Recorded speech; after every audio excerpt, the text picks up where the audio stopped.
एक बार बीरबल काबुल की यात्रा पर गया। वहां की संस्कृति को जानने की उत्सुकता में वह बातों बातों में वहां के बारे में लोगों से सवाल करने लगा। कुछ लोगों को बीरबल बीरबल की बातें सुनकर ये शक हो गया कि वो किसी राज्य का भेदिया है। उन्होंने ये बात काबुल के शहंशाह के कानों तक पहुंचा दी। काबुल के शहंशाह ने बिना देर किए बीरबल को गिरफ्तार करने सैनिकों की टुकड़ी भेज दी। बीरबल को गिरफ्तार काबुल के शहंशाह के सामने पेश किया गया। काबुल के शहंशाह ने बीरबल से पूछा, कौन हो तुम? हमारे राज्य में क्या कर रहे हो? बीरबल ने उत्तर दिया, हुजूर, मैं एक यात्री हूँ। भिन्न भिन्न देशों का भ्रमण करना और वहां की संस्कृति के बारे में जानने का मुझे शौक है। किस देश के निवासी हो तुम और कौन है तुम्हारा राजा? काबुल के शहंशाह ने पुनः प्रश्न किया। पढ़ें ध्रुव तारे की कहानी, पौराणिक कहानी ध्रुव तारा स्टोरी इन हिंदी। हुजूर, मैं हिंदुस्तान का निवासी हूं और वहां के शहंशाह जलालुद्दीन अकबर हैं। बीरबल ने शालीनता से उत्तर दिया। ओह, बादशाह अकबर, और हमारे बारे में यदि एक शब्द में कुछ कहना पड़े तो क्या कहोगे? हुजूर, आप पूर्णिमा के चांद हैं और वो दूज के। बीरबल का ये त्वरित उत्तर सुनकर काबुल का शहंशाह बहुत खुश हुआ। उसने बीरबल को छोड़ दिया और कई हीरे जवाहरात के साथ विदा किया। जब बीरबल वापस लौटकर अपने घर आया तो काबुल का हाल घरवालों को बताया। उसने काबुल के शहंशाह से हुई बातचीत के बारे में भी घरवालों को बताया।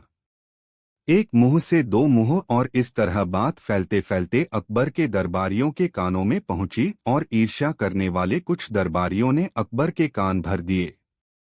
जब अकबर को मालूम पड़ा कि बीरबल ने काबुल जाकर उन्हें काबुल के शहंशाह के सामने दूज के चांद की संज्ञा दी और काबुल के शहंशाह को पूर्णिमा के चांद की, तो वे बहुत नाराज हुए।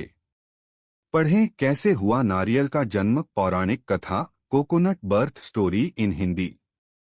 अगले दिन जब दरबार लगा तो उन्होंने बीरबल पर व्यंग्य बाण छोड़ते हुए कहा, क्यों बीरबल, काबुल जाकर तुम तो काबुल के हो गए। वहां का शहंशाह तुम्हें पूर्णिमा का चांद लगता है और हम दूज के, तो फिर तुम हमारे दरबार में क्या कर रहे हो? जिसकी बड़ाई करते हो उसकी के दरबार में रहो। बीरबल समझ गया कि दरबारियों ने अकबर के कान भर दिए हैं।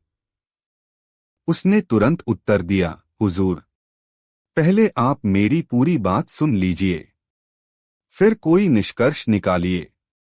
पूर्णिमा का चांद आकार में चाहे कितना ही बड़ा क्यों न हो, प्रतिदिन घटता चला जाता है और अमावस्या के दिन पूरा अदृश्य हो जाता है। लेकिन दूज का चांद प्रतिदिन बढ़ता जाता है।